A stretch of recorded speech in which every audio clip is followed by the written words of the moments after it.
सरकार की हठधर्मिता, सच्चाई का सामना न कर पाने की शक्ति, ये सारी चीज़ें मजबूर करती हैं कि सरकार अपने सरकारी कामकाज को धीरे धीरे निपटा ले और मणिपुर पे ऐसी स्थिति कर दे कि जब चर्चा क्या है कि सदन में चर्चा ही ना हो सके। कल उसका स्वरूप हम लोगों ने देख लिया। जब नेता विरोधी दल बोलने खड़े हुए तो सत्ता पक्ष खड़ा हो गया पूरा और बोलने नहीं दे रहा था। चेयरमैन ने स्पष्ट निर्देश दिया नेता सदन को कि आप इनको कहिए कि सदन को शांति करें, तो वो कह रहे थे करो करो। मैंने स्वयं अपनी आंखों से देखा कि वो उकसा रहे थे। तो इससे समझ में आ जाता है कि सदस्य नहीं कर रहे हैं, सदस्यों से कराया जा रहा है। ये लोकतंत्र की हत्या का सबसे घृणित स्वरूप है जो सबके सामने दिख रहा है। और मैं अपने गवाही में पेश करता हूँ राज्यसभा की प्रोसीडिंग। मैंने स्वयं देखा कि पीयूष गोयल जी उकसा रहे थे। सर, इसके अलावा प्रधानमंत्री जो है लगातार जो इंडिया अलायंस बना है, नाम शब्द जो दिया गया है उस पर लगातार प्रहार कर रहे हैं। उन्होंने सब कल भी यही कहा कि जो है नाम बदलने से पाप नहीं छुप जाते हैं।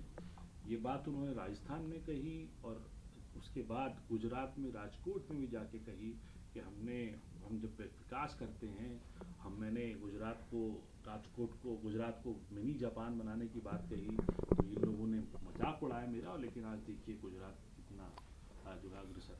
पहले जहाँ से चुन के आते हैं वाराणसी को उन्होंने जापान के क्वेटा राजधानी बनाने का कहा था। प्रधानमंत्री जी पहले वहाँ तो बाबा विश्वनाथ के सामने जो वचन दिया था उनके साथ तो झूठ ना बोलिए, उनके साथ धोखा न करिए, मतदाताओं के साथ न करिए।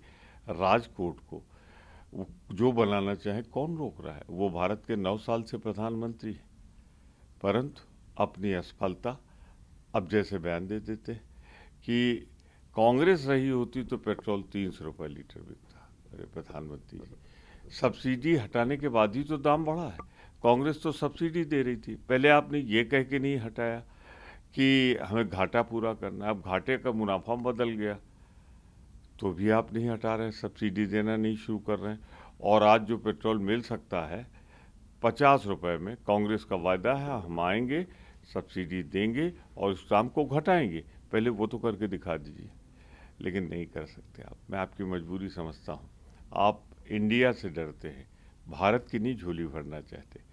आप अपने दो पूंजीपति मित्रों की, जिनका पेट्रोलियम में बड़ा भारी हिस्सेदारी है, उनको कमवाने के लिए पूरे हिंदुस्तान की जेब खाली कर रहे हैं। इंडिया की बात हुई तो सर कल एक बीजेपी सांसद जो है उन्होंने इस बात को सदन में भी रखा कि जो नाम है इंडिया उसको भारत जो है करना चाहिए, क्योंकि सीधे तौर पे जो है ये बात इसलिए नहीं है क्योंकि ये अंग्रेजों ने इसको इंडिया किया था, वरना तो सीधे तौर पे नाम भारत है। क्या कहें? मैं उनकी अज्ञानता पर तरस खाता हूँ। इंडिया नाम अंग्रेजों ने नहीं किया था। जब भारत का संविधान बन गया, भारत का संविधान अंग्रेजों ने नहीं बनाया था, बाबा साहब भीमराव अम्बेडकर के नेतृत्व में गठित लोगों ने बनाया था। आप उसका प्रेम्बल पढ़ लीजिए, साफ साफ लिखा हुआ है कि भारत अर्थात इंडिया राज्यों का संघ होगा। तो मेहरबानी करके इतना बड़ा झूठ मत बोलिए कि अंग्रेजों ने नाम दिया था।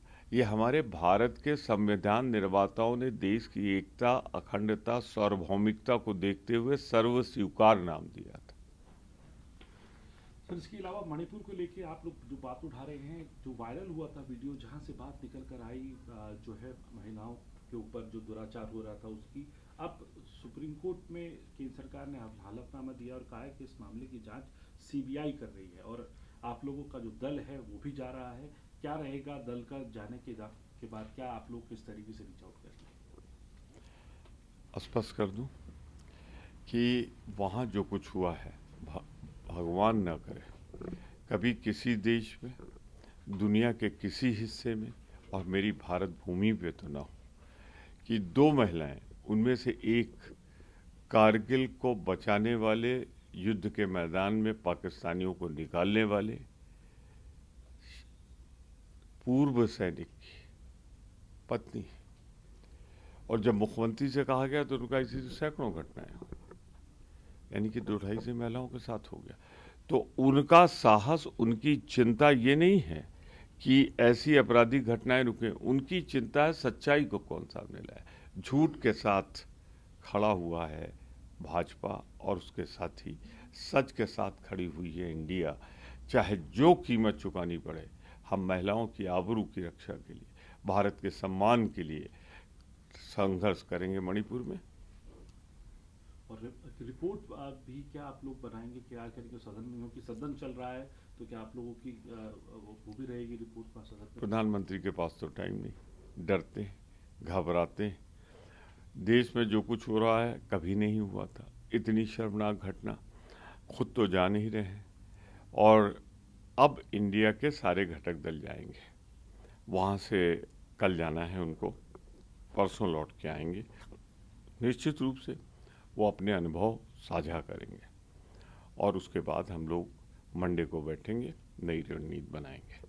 सर, एक सवाल ये भी है कि अब जो इंडिया की तीसरी बैठक होनी मुंबई में, उसकी तारीख तय कर दी गई है क्या, और उसके बाद में जो है उस तीसरी बैठक में से क्या नए निर्णय निकल के आने वाले हैं? हर बार एक कदम हम आगे बढ़ते हैं। पटना में इकट्ठे हुए मंच पे 17-18 दल, और उसके बाद यहाँ उनको तलाश थी कि दूल्हा कौन होगा। तो बिहार में हमने बता दिया कि सही मुहूर्त पे रविशंकर जी, मोदी जी की जो चिंता है हम उनका निवारण करेंगे। चुनाव के बाद हम दूल्हा सजा के उनके यहाँ खड़ा कर देंगे, वो दुल्हन सजा के रखे। दूसरी उनकी चिंता थी, ये हैं तो इनका नाम कोई नहीं। जब हमने इंडिया का नाम दिया सब बिलों में घुस गए। अब इंडिया ही हटाना चाहते हैं देश के नाम से। अरे हम तो इंडियन नेशनल कांग्रेस हैं, तो हमारा तो नाम ही यही, कैसे हटाओगे। जहाँ तक सवाल उस बैठक में है, हम करीब करीब बहुत तेजी के साथ इस निर्णय पर पहुँच रहे हैं कि 1 अगेंस्ट 1 आ जाए। तो हमारी इरादा है कि 63 बनाम 37% की जो लड़ाई है उसे मूर्त रूप दे दें। तो एक तरफ हो जाएंगे 63% और एक तरफ हो जाएंगे 37%। जो बीच में दल हैं, जो किसी के साथ नहीं है या वक्त बेवक्त इधर उधर होते रहते हैं, उनकी कुल संख्या आप देख लो 3-4%, यानी सब कर लो तब भी 60% इंडिया के साथ है। नमस्कार, मैं हूं मानक गुप्ता। अगर आपको हमारा ये वीडियो पसंद आया हो तो इसे लाइक और शेयर जरूर करें, और हाँ, हमें सब्सक्राइब और फॉलो करना ना भूलें ताकि आप देश और दुनिया की कोई खबर मिस ना करें। तो जुड़े रहिए हमारे साथ और देखते रहिए न्यूज़ 24।